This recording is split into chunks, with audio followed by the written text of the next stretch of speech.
Hey, this video is going to be talking about player rage, specifically on the ladder or in solo queue or something like that. And it deals with how pros uh, deal with rage. And this video isn't going to try to justify what they do. It's not going to try to condone what they do either. It's just going to be a video trying to get you to understand what it's like to be a pro player under these conditions. Just because it feels like there isn't a lot of understanding or empathy for some of these pros. And you know what? Sometimes they do fuck up. Sometimes they do go over the line. But there is some sort of context you have to put in there to kind of understand where they're coming from, because it's very different to be a high level competitive professional player and to ladder on the highest levels of the ladder or whatever it is than just being a high level ladder player. And so I'm going to talk about that for a bit. So for a competitive player, this is their usual daily routine. 6 to 7 days. Actually, I think it's just 6 now. Maybe they get a day off. Basically, it's usually 6 days of practice, and practice really depends on what kind of game you're in or what kind of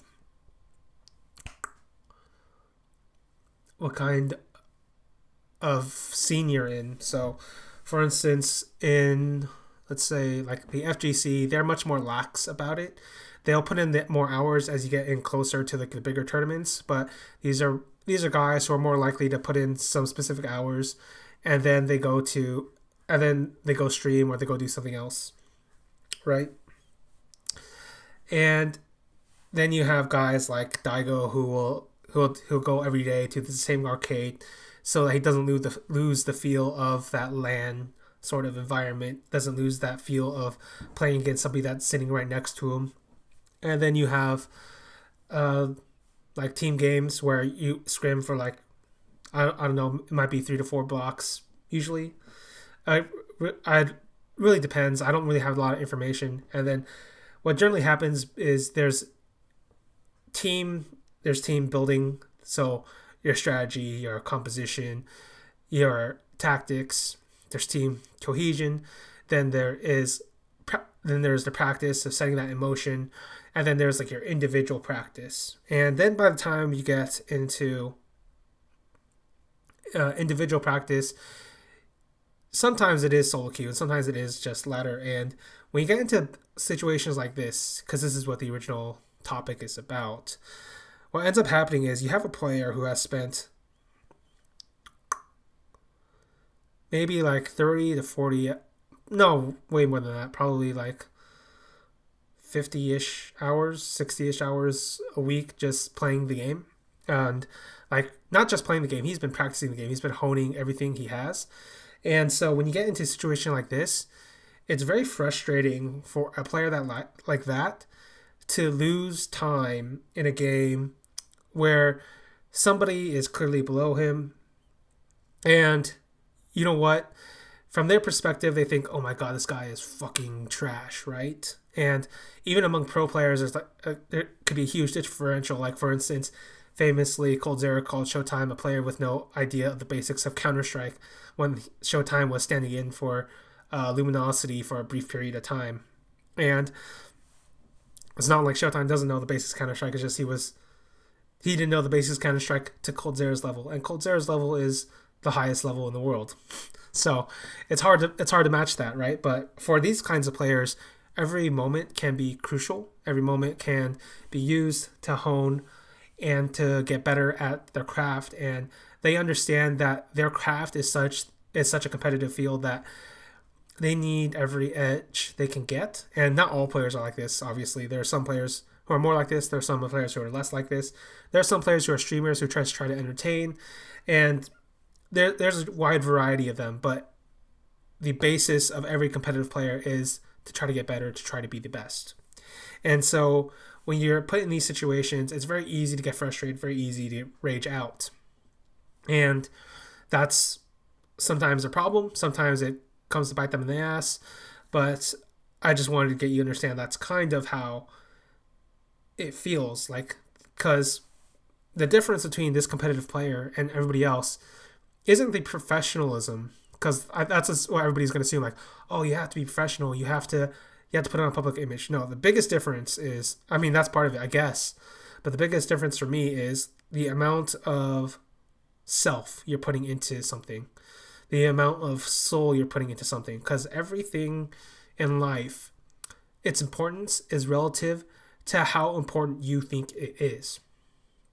And for these competitive players, winning is the most important thing, and thus, even something as small as a ladder game can mean a lot more, does mean a lot more to them than a normal high level player, because a normal high level player isn't risking their livelihood, isn't risking their, not even just their livelihoods, they're risking their ego, they're risking their definitions of who they are as human beings, basically, in these games. And so that's why they rage out, that's why they do stupid shit, and that's why you have to give them, I won't say you have to excuse them, I won't say you don't have to punish them, because I think sometimes you have to, sometimes they go way too, sometimes go over the line, but sometimes you have to understand where they're coming from and why they're doing it. It's not necessarily from a place of malice. It's not necessarily from a place of evil. It's more of a place from anger, of frustration, of disappointment in themselves, right? And that's basically what this video is about. I was trying to get you to understand that a little bit.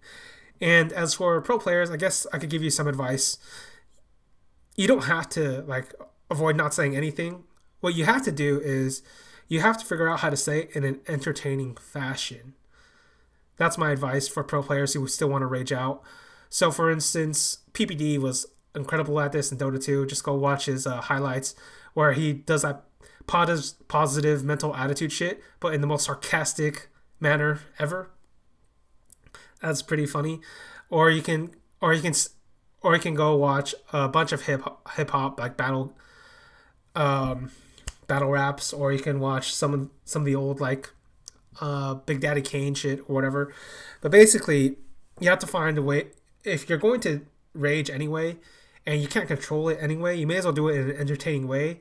And charisma and humor, these will let you offset what the rage you're about to put into the server, so to speak.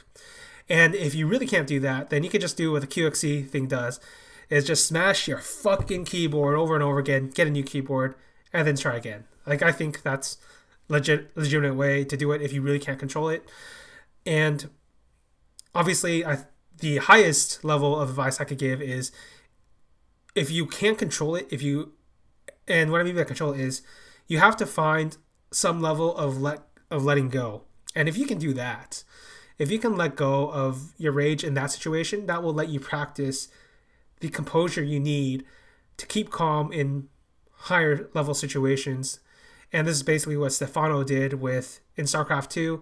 And this is something that Daigo talks about in his book, The Will to Keep Winning, is this idea of, it's not you're trying to get victories now, it's not you're trying to get championships now, you're trying to improve yourself. And so, yeah, you're never going to get the same emotional payoff if you don't put all of yourself into it. But at the same time, you're not going to get the same emotionally devastating defeats that kind of destroy you. And that's basically what Daigo learned early on in his career when he was at the top of the world in the early 2000s. So that's it about this topic.